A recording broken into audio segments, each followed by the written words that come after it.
380 centimeters in feet? First of all, we need to know the value of 1 centimeter in feet.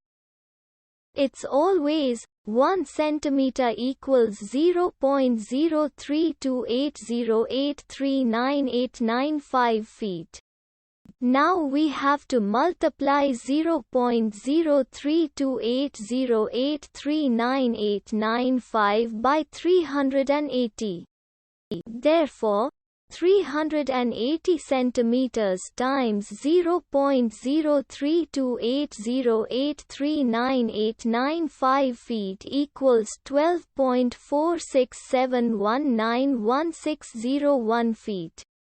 So, in other words, 380 centimeters equals 12.46719160 feet.